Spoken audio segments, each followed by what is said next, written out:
Good morning student. Chapter है अपने पास solution and colligative properties. उसी का एक मेन टॉपिक है एबनॉर्मल मॉलिक्यूलर मास और वांट ऑफ फैक्टर। इससे एक क्वेश्चन जेई या नीट में आ सकते हैं। तो सबसे पहले एबनॉर्मल मॉलिक्यूलर मास क्या होता है।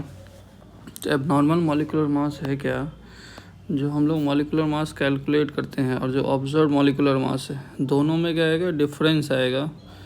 दोनों में मॉलिक्यूलर मास में डिफरेंस आता है। तो वो जो डिफरेंस आया मॉलिक्यूलर मास में, जो चेंज आया, उसी को हम लोग क्या बोलते हैं, एबनॉर्मल मॉलिक्यूलर मास। तो वही है, it has been observe that the difference in observed and calculated molecular mass of solute is due to association. अच्छा, ये जो डिफरेंस आता है वो क्यों आता है, तो या तो एसोसिएशन के कारण आएगा या तो डिसोसिएशन के कारण आएगा। सॉल्यूट मॉलिक्यूल्स के एसोसिएशन मतलब एडिशन, मतलब दोनों को एसोसिएट होके एक सिंगल कंपाउंड बनाएगा, और डिसोसिएशन मतलब ब्रेक होके दो या तीन अलग अलग आयंस बनाएंगे, तो उसको बोलते हैं डिसोसिएशन। तो ऐसा जब होगा तो मॉलिक्यूलर मास में चेंज आएगा। तो वो जो चेंज है मॉलिक्यूलर मास में, उसी को हम लोग एबनॉर्मल मॉलिक्यूलर मास बोलते हैं। नेक्स्ट है अपने पास वांट ऑफ फैक्टर। ये क्या है, तो ratio of normal molar mass to the abnormal molar mass को हम लोग क्या बोलते हैं, वांट ऑफ फैक्टर। ये आई से रिप्रेजेंट करते हैं वांट ऑफ फैक्टर को। तो ये formula I equals to normal molecular mass divided by abnormal molecular mass, और फार्मूला हो सकता है I equals to observe colligative properties divided by calculated और कॉलिगेटिव प्रॉपर्टीज। तो इसके दो तीन डेफिनेशन है। नेक्स्ट आई है total number of moles of particles after association और dissociation divided number of moles of particles before association और dissociation. इसका क्या मतलब है, जब हम लोगों ने सॉल्यूट पार्टिकल्स को ऐड किया तो उसके स्टार्टिंग के मोल्स के कितने होंगे, नंबर ऑफ मोल्स कितना होगा डिसोसिएशन से पहले या फिर एसोसिएशन से पहले, और जो अपने पास सॉल्यूट पार्टिकल्स ऐड करने के बाद जो उसमें डिज़ोल्व होगा तो डिसोसिएट होगा या तो एसोसिएट होगा, उसका टोटल मोल्स। यानी टोटल मोल्स हम लोग ले ले पार्टिकल्स का, सॉल्यूट पार्टिकल्स का आफ्टर एसोसिएशन और dissociation divided by number of moles of particles before association और डिसोसिएशन। वांट ऑफ फैक्टर की वैल्यू क्या क्या हो सकती है, तो वांट ऑफ फैक्टर की वैल्यू 1 हो सकती है या तो 1 नहीं हो सकती है। तो 1 अगर होगी तो ना तो एसोसिएशन हुआ है ना ही डिसोसिएशन हुआ है। जैसे यूरिया और ग्लूकोज, इसमें हमेशा आई की जो वांट ऑफ फैक्टर की वैल्यू है 1 है। ये यूरिया ना तो डिसोसिएट होता है ना तो एसोसिएट होता है। सेम ग्लूकोज भी जो है ना तो एसोसिएट होगा ना तो डिसोसिएट होगा। नेक्स्ट आई की वैल्यू अगर 1 नहीं है तो या तो 1 से ज़्यादा होगी या तो 1 से कम होगी। तो आई अगर ग्रेटर देन 1 है, आई की वैल्यू ग्रेटर देन 1 है तो डिसोसिएशन हुआ होगा। जैसे NaCl डिसोसिएशन होगा NaCl का, तो क्या होगा, NaCl ब्रेक करेगा Na प्लस आयंस और Cl माइनस आयन में, तो ये इसको बोलते हैं डिसोसिएशन। एसोसिएशन होगा तो दोनों मिलकर के एक कंपाउंड बनाएगा, तो उसमें आई की वैल्यू लेस देन 1 होगी। एग्जाम्पल के लिए अपने पास CH3COOH है, एसिटिक एसिड, एंड ये नेक्स्ट है अपने पास इन केस ऑफ डिसोसिएशन। अब एक एक करके देखते हैं। अच्छा, आई की 3 वैल्यू है। आई की वैल्यू 1 हो सकती है, आई की वैल्यू ग्रेटर देन 1 हो सकती है, आई की वैल्यू लेस देन 1 हो सकती है। आई की वैल्यू अगर 1 है, वांट ऑफ फैक्टर की वैल्यू 1 है, तो ना तो एसोसिएशन होगा ना ही डिसोसिएशन होगा, जैसे यूरिया और ग्लूकोज में। नेक्स्ट आई की वैल्यू अगर ग्रेटर देन 1 है तो डिसोसिएशन होगा, और वो सॉल्ट में हो सकता है, ionic salt NaCl, AgCl, KCl, ये सारे में हो सकता है। और आई लेस देन 1 मतलब वो एसोसिएशन होगा। तो जनरली ऑर्गेनिक मॉलिक्यूल्स में होते हैं एसोसिएशन। तो पहला है केस ऑफ डिसोसिएशन, देखते हैं। तो डिसोसिएशन आई की वैल्यू 1 है, तो when substance is an electrolyte, ऐसा सब्सटेंस है जो ब्रेक होता है, the number of particles increase करेगा सॉल्यूशन में, तो कॉलिगेटिव प्रॉपर्टीज इंक्रीज कर जाती है। यानी डिसोसिएशन में क्या होगा, नंबर ऑफ पार्टिकल्स जो है इलेक्ट्रोलाइट्स का जो पार्टिकल्स है वो डिसोसिएट होगा। तो डिसोसिएट होगा तो नंबर ऑफ पार्टिकल इंक्रीज कर गया, तो इंक्रीज करेगा तो उसका कॉलिगेटिव प्रॉपर्टीज भी क्या होगा, इंक्रीज करेगा। एग्जाम्पल के लिए ए कोई रिएक्टेंट था अपने पास, सॉल्यूट था, NB में कन्वर्ट हो गया। तो 1 मोल अगर हम लोगों ने क्या किया, इनिशियली हम लोगों ने 1 मोल ए कर लिया, तो इनिशियली क्या होगा, प्रोडक्ट 0 होगा। तो इनिशियली प्रोडक्ट अगर 0 है नेक्स्ट कंडीशन में आफ्टर डिसोसिएशन, ब्रेक होने के बाद इसमें से ऐसा हम लोग मानते हैं कि अल्फ़ा जो पार्टिकल्स था वो डिसोशिएट हो गया, तो एन अल्फ़ा पार्टिकल्स प्रोड्यूस होगा प्रोडक्ट का। टोटल नंबर ऑफ मोल्स क्या होगा, तो इस दोनों का ऐड करेंगे टोटल नंबर ऑफ मोल्स में 1 minus alpha plus n alpha. तो इसको सॉल्व करने के बाद अपने पास एक value i 1 plus n minus 1 into alpha. अब वांट ऑफ फैक्टर यही है, ये ग्रेटर देन 1 होना चाहिए, तो 1 प्लस एन माइनस 1 अल्फ़ा जो है इक्वल होगा ग्रेटर देन 1 होना चाहिए। तो ये तभी पॉसिबल है जब n की वैल्यू ग्रेटर देन या तो इक्वल्स टू 2 हो जाए। तो एक रिलेशन आया अपने को, अल्फ़ा क्या है डिग्री ऑफ डिसोसिएशन, आई क्या है वांट ऑफ फैक्टर, n क्या है नंबर ऑफ पार्टिकल्स डिसोसिएटेड। तो इसके बीच में अल्फ़ा आई और n के बीच में डिसोसिएशन के लिए एक फार्मूला है अपने पास, इंपॉर्टेंट फार्मूला है, alpha is equals to i minus 1 upon n minus 1। ये सिर्फ डिसोसिएशन के लिए होगा। और ये सारा कंडीशन वैलिड कब होगा, जब n की वैल्यू 2 है या तो 2 से ग्रेटर है। अगर ये वैल्यू n की वैल्यू अगर 1 हो जाती है तो ये 0 हो जाएगा, अल्फ़ा इनफाइनाइट हो जाएगा 1 अपॉन 0। तो उसके लिए वैलिड नहीं है, हमेशा n greater than equals to 2 होना चाहिए। Same in case of association, association के लिए क्या करेंगे, आई की वैल्यू हमेशा लेस देन 1 है, तो कोई भी सब्सटेंस एसोसिएशन जाएगा तो नंबर ऑफ पार्टिकल्स डिक्रीज़ करेगा, तो नंबर ऑफ पार्टिकल्स डिक्रीज़ करने से कॉलिगेटिव प्रॉपर्टीज़ भी डिक्रीज़ करेंगे। अब एग्जांपल लिया हम लोगों ने, molecules of acetic acid dimerise कर जाता है इन बेंजीन, बेंजीन में डाइमर फॉर्म करता है, यानी दो मॉलिक्यूल्स मिलकर के एक मॉलिक्यूल्स बन जाते हैं। ऐसा इसलिए होता है क्योंकि उसमें हाइड्रोजन बॉन्डिंग आ जाती है। अब हाइड्रोजन बॉन्डिंग क्या होता है, तो हाइड्रोजन बॉन्डिंग हमेशा इलेक्ट्रोनेगेटिव एलिमेंट और हाइड्रोजन के बीच में होता है। इलेक्ट्रोनेगेटिव एलिमेंट में मेनली है फ्लोरीन, ऑक्सीजन और नाइट्रोजन, इस तीनों में से कोई एक एलिमेंट होना चाहिए और दूसरा हाइड्रोजन, इसके बीच में हमेशा हाइड्रोजन बॉन्डिंग हो। एग्जाम्पल के लिए हम लोगों ने एसिटिक एसिड लिया है, वो 2 मॉलिक्यूल्स एसिटिक एसिड का लिया, तो ये फाइनली जो एसिटिक एसिड का डाइमराइजेशन हो गया, ये 1 मॉलिक्यूल्स कन्वर्ट हो गया। ये फर्स्ट एसिटिक एसिड है,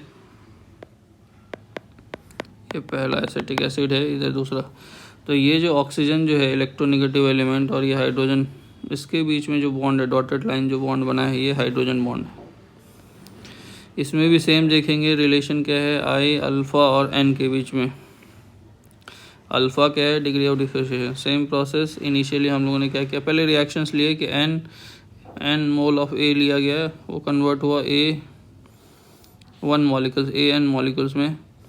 अब इनिशियली 1 मोल लेंगे तो ये वैल्यू क्या हो जाएगी, 0 हो गई, इनिशियली प्रोडक्ट बनेगा नहीं। आफ्टर एसोसिएशन के बाद ये 1 माइनस अल्फ़ा है, तो ये अल्फ़ा बाय एन प्रोड्यूस होगा।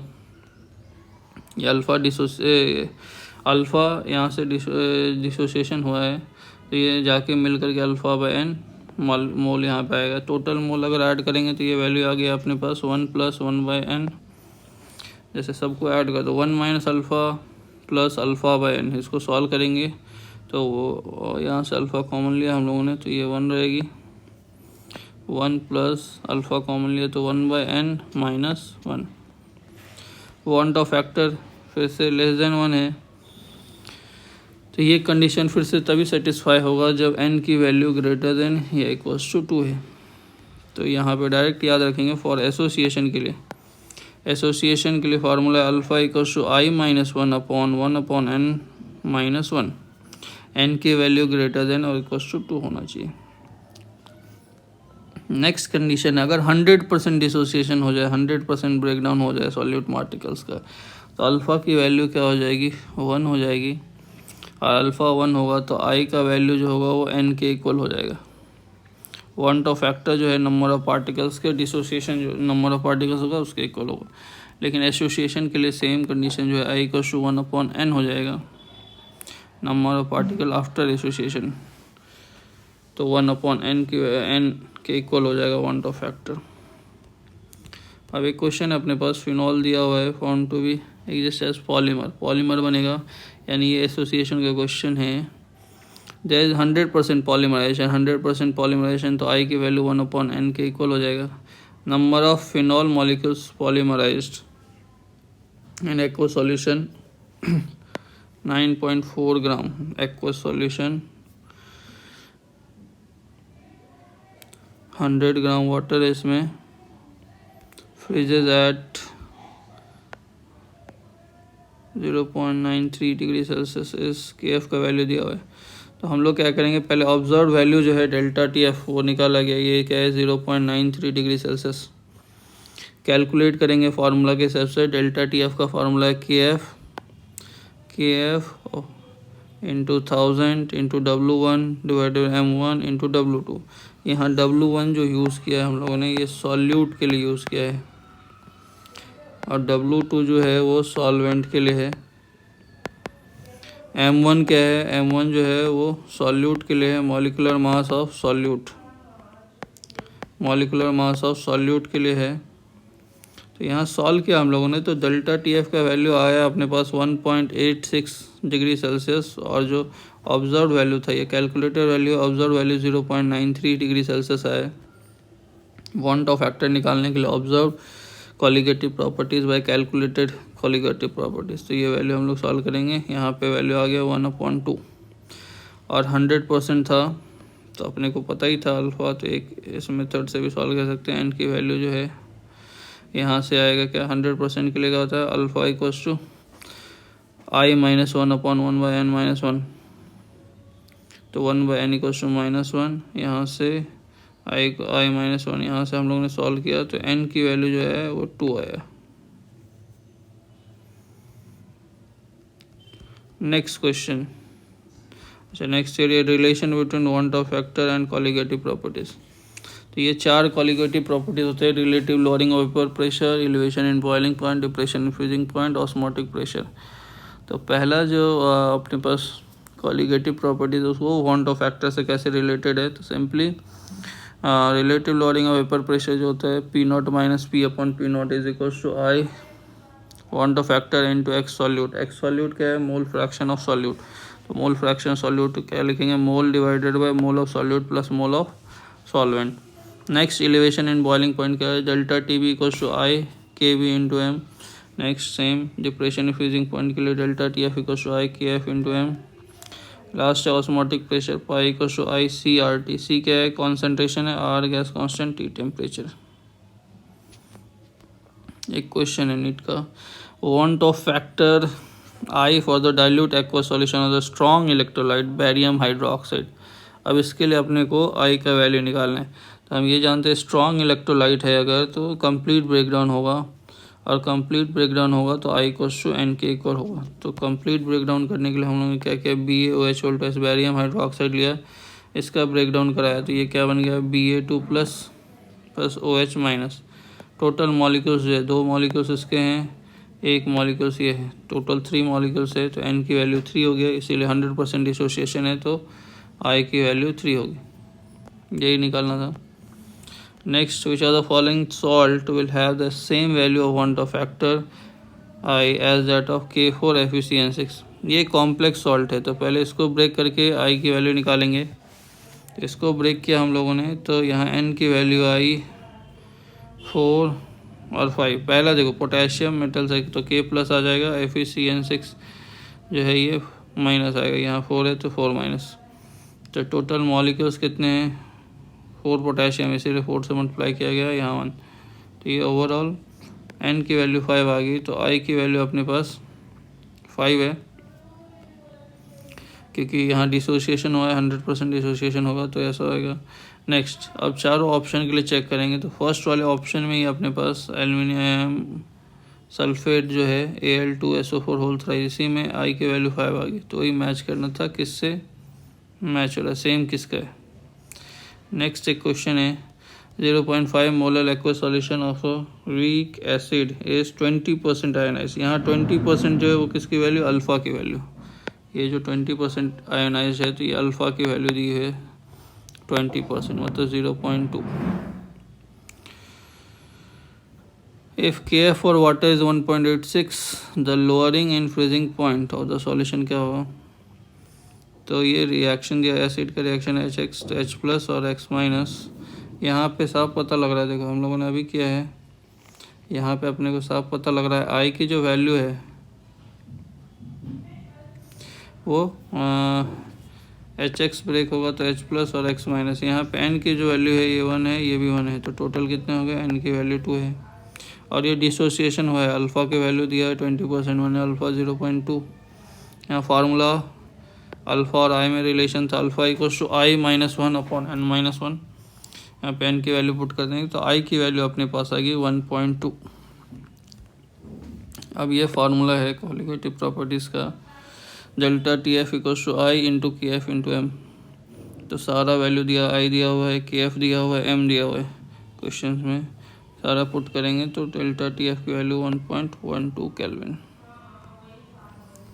नेक्स्ट क्वेश्चन है, at 25 degree Celsius the highest osmotic pressure executed by 0.1 m solution of. इसके किस में जो है हाईएस्ट अपने पास ऑस्मोटिक प्रेशर होगा। तो ऑस्मोटिक प्रेशर जो है अपने को क्या पता, ऑस्मोटिक प्रेशर का फॉर्मूला क्या है, pi equals to i C R T. तो पाई ज़्यादा चाहिए, उसके लिए आई की वैल्यू ज़्यादा चाहिए, और आई की वैल्यू ज़्यादा चाहिए तो अगर डिसोसिएशन होता है तो आई जो है वो डायरेक्टली प्रोपोर्शनल होता है एन के, यानी एन का वैल्यू जिसमें ज़्यादा होगा, n number of particles after dissociation है ना, तो एन का वैल्यू जिसका ज़्यादा होगा वही आंसर होने वाला है। तो पहला ऑप्शन अगर चेक करें, ब्रेक करें अगर हम लोग CaCl2 को, तो कैल्शियम Ca2 प्लस आएगा प्लस Cl माइनस आएगा, बैलेंस करने के लिए यहाँ 2 टाइम्स है तो 2 क्लोरीन। अब यहाँ क्या करेंगे हम लोग, यहाँ पे पार्टिकल्स 1 है, यहाँ पे 2 है, तो n की वैल्यू जो है 2 इसकी Cl के लिए और 1 कैल्शियम के लिए, टोटल 3 है। तो n की वैल्यू 3 है तो I की वैल्यू भी 3 हो जाएगी फर्स्ट ऑप्शन के लिए ऐसा। तो I की वैल्यू 3 है तो ऑस्मोटिक प्रेशर का 3 CRT हो जाएगा पहले वाले के लिए। दूसरे के लिए सॉल्व करें अगर KCl तो K प्लस Cl माइनस आएगा, यहाँ पे n की वैल्यू 2 होगी तो I की वैल्यू 2 होगी। तो यहाँ पूछ रहा हाईएस्ट ऑस्मोटिक प्रेशर, तो साफ पता लग रहा है ए ऑप्शन का जो होगा वो हाईएस्ट ऑस्मोटिक प्रेशर होगा। ग्लूकोज और यूरिया ये जो है ये ब्रेक ही नहीं होगा, डिसोसिएशन नहीं हो सकता इसका, ना ही एसोसिएशन होगा, तो इसके लिए आई की वैल्यू क्या हो जाएगी, 1 हो जाएगी। इसके लिए आई की वैल्यू सी के लिए 1, यूरिया के लिए आई की वैल्यू 1। तो आई की वैल्यू मैक्सिमम किसके लिए है, ए ऑप्शन 3 के लिए, तो इसीलिए इसका आंसर जो होगा CaCl2। तो ये इम्पॉर्टेंट है, एग्ज़ाम में आते हैं ये topic, abnormal molecular mass, want Hoff factor, alpha, degree of dissociation, ये सब में रिलेशन। तो सिंपली अपने को याद रखना है ये पॉइंट, वांट ऑफ फैक्टर अगर डिसोसिएशन और एसोसिएशन नहीं हो रहा है, कहीं भी कुछ भी नहीं हो रहा है जैसे यूरिया ग्लूकोज में, तो आई की वैल्यू हमेशा 1 होगी। अगर अपने पास कोई सॉल्ट है जो डिसोसिएट हो रहा है, ब्रेक डाउन हो रहा है, तो आई की वैल्यू ग्रेटर देन 1 होगी। तो 2 हो सकती है, 3 हो सकती है, 4 हो सकती है, कुछ भी वैल्यू हो सकता है, कितना मॉलिक्यूल्स में ब्रेक होगा वो। नेक्स्ट, अगर आई की वैल्यू अपने पास लेस देन 1 है तो वहाँ एसोसिएशन हो रहा है, या एसोसिएशन होगा तो वहाँ आई की वैल्यू हमेशा लेस देन 1 होगी। तो ये इम्पॉर्टेंट पॉइंट है। और कुछ एक इम्पॉर्टेंट पॉइंट है ये फार्मूला, अल्फ़ा और आई और एन में रिलेशन। डिसोसिएशन के लिए alpha equals to i -1 upon n -1, association के लिए सेम फार्मूला है आई -1 अपॉन 1 बाय n -1। अगर 100% डिसोसिएशन हो रहा है तो अल्फ़ा इक्वल्स टू 1 हो जाएगा, अगर 100% डिसोसिएशन तो आई की वैल्यू n के इक्वल हो जाएगा, और आई की वैल्यू एसोसिएशन के लिए 1/n हो जाएगा। Okay, thank you, bye bye.